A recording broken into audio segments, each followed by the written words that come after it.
Hey guys and girls, welcome back to another exciting episode of All About You. In today's segment, I will be going over the deck I used to make top 8 at this past Celebrations event. I went to North Carolina in a pinch. It was kind of a last minute thing, but I decided, you know what, I wanted to spend some time with my family and why not make it to the singles event? So I got there, it was great. I went 5-1 in Swiss. I ended up losing to Danny Wynn. He ended up, we both played in stream. You guys probably saw that match already. Game 1, my hand was pretty bad, but I was close to beating him. Game 2, he locked me up with the TN combination into going into the next turn by using his ultimate on his Super Shenron's effect. So as you guys may know, TN's effect, he's a great sideboard card for blue, primarily that color, because when you play him, he costs 1 if your opponent has a blue or red leader, and his effect clearly just says, your opponent cannot restand any energy. That means no Senzu Bean action. That means no Dimension Magic. It hurts Mill a lot because it doesn't allow us to defend ourselves well, since that's like the best part of the deck to defend. And if you can't do that, you lose the best aspects of what you can do in gameplay. But anyways, so you guys already know what this leader does. We're gonna get onto the deck profile, and thank you guys all for like subscribing and whatnot. I noticed that we had a huge influx of new people coming into the channel, wanting more deck profiles, wanting more footage. So I do want to thank you guys for that.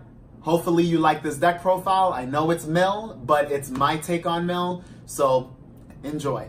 All right, guys, so we have our Janemba leader. Again, you already know when he attacks, you mill 2, and then he has a really nice effect in his Awaken side where auto, you can pitch a blue card, in that case, negate one of your opponent's attacks. And that's only a one-time usage for the entire game. So we're gonna go over the Janemba package. I'm not gonna go into detail because most of you guys already know what it does. We run 4 Psyche Demon Rockin' Out. He's just our way to tutor our other Janembas in the deck. We run 4 Childish Heart Janemba. He's our way to search our deck for other Janembas that we can put in play based on the game state. So if I need removal, I will be going with Demon Sword Janemba. When he comes into play, he has critical and he has deflect.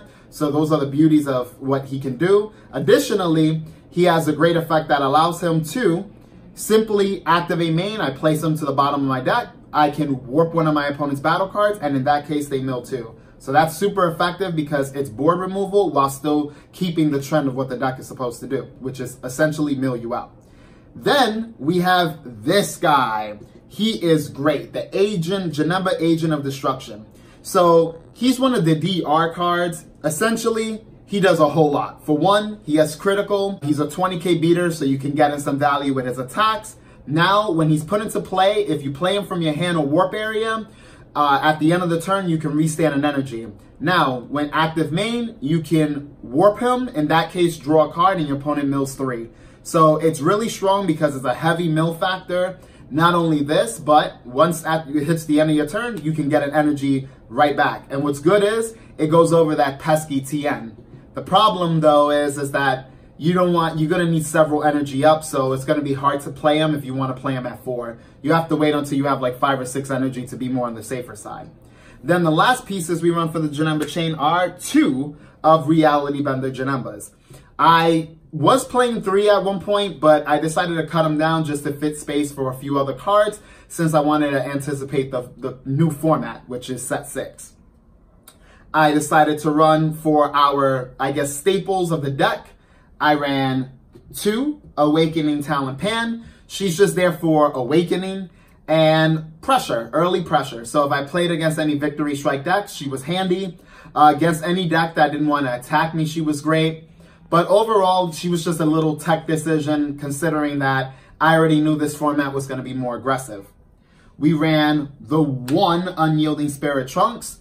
He's 1 for a reason. You run him at whatever amount of copies he's at. I ran 3 of All-Inspiring Intimidator SSB Vegito. He's still the OG. He's still one of the most strongest cards in the deck because he is a deadly defender that has a lot of perks going for him being a 20k beat stick. I ran 2 Double Strikes, which is Hidden Power East Supreme Kai. And then for my Overrealm, I ran 2 Trunks Power Overseeing Time, which this guy came in clutch in a couple of games where I was able to surprise my opponent with a double strike for game. But other than that, he was just mainly used for the mirror match if I did play against him, or just to recycle key cards like this card, or recycling some of my mill cards, or in fact, super combos. Speaking of super combos, we're going to go over all the type of super combos I ran for the deck. I ran 4 North Kai Keeping Watch. I ran 4 of our Infernal Villainy Cell. And then I ran 4 of our Unbreakable Super Saiyan Son Goku. These are all our super combos for the deck. These 2 cost 1, while this one is free. If we're at 4 or less life, you draw a card. I preferred this super combo over the other ones, considering that I run Overwhelm, and in some matchups, I do not build a discard pile quick enough. Now, for the last part of our deck, the extra cards. I mainboarded 2 Mafuba. I wasn't so happy with the 2 Mafuba in the deck, but I did so. I was actually playing Katie the other night right before going to this event, and she surprised me by running Mafuba in one of the matches that is going to be up on the Patreon channel. So I thought she was running an exact replica of my deck, but she wasn't, and with that being said, she ended up taking a game off me with that card. That Mafuba just messed me up, and she was able to get ahead in the mill game, which, if I did play against any mill, I wanted to shock my opponent and make sure that they pay for it. I ran 4 Sensu Bean. If you're not playing 4, you guys already know. And last but not least, our 4-Dimension Magic, which is also a clear staple for the deck. Now, let's move on to the sideboard. This is going to be short and sweet. I ran 2 Son Goku, striving to be the best. He's great against aggro decks, and especially that new no effect deck. I ran 2 of Time Control Cronoa, great against Shugesh. I ran 3 Tien for the mirror match or any matchups that I would have with blue. I ran 2 Kami Global Unifier, great against decks that want to go wide. Again, against the no effect deck, it was great.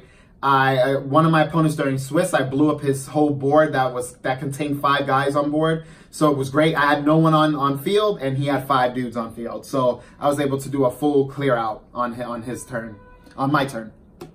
I ran 2 No Escape Son Gokus, just in case I was playing against that new Gogeta deck that a lot of people are running the BR stuff. It's not even that great against the deck, but it's good to have just in case their strategy is all about just getting value. Then I ran 2 Haru Harus, great against Broly, but not gonna lie, my matchup against Broly was actually pretty easy. I had 1 hard game when my opponent went into the secret rare, but I still managed to win because I just negated. I kept my negates live. I was able to use a Dimension Magic, follow up by my leader's skill, and I survived the game, no problem. And then last but not least, our 2 Mercenary Tau, Ruthless Trainer.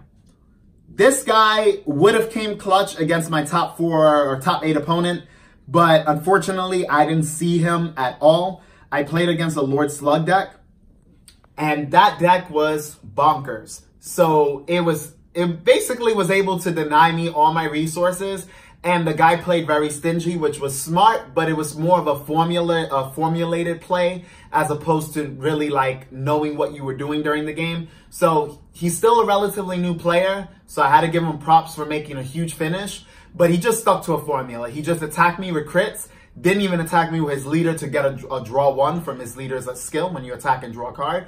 He just wanted to stick to a formula, and it worked out for him. And Tau would have saved me against him, but I never drew it, so it is what it is. I couldn't pull that win off, and it wasn't a favorable matchup. But I had fun in the event. It was great seeing all of you guys. I know I made an appearance last minute. Most of you guys were unaware of this. Very few people knew about it because I didn't even know right away if I was going to go. It was a last minute thing where I was like, you know what? Let me just take a flight the same day of the tournament and get there without no sleep from the previous day, and let's see what happens. And sure enough, everything worked out pretty well. I wish I would have placed higher. So hopefully in the next Celebrations event, if I can make it, hopefully I win it. But thank you guys all for watching. And as always, this channel is all about you.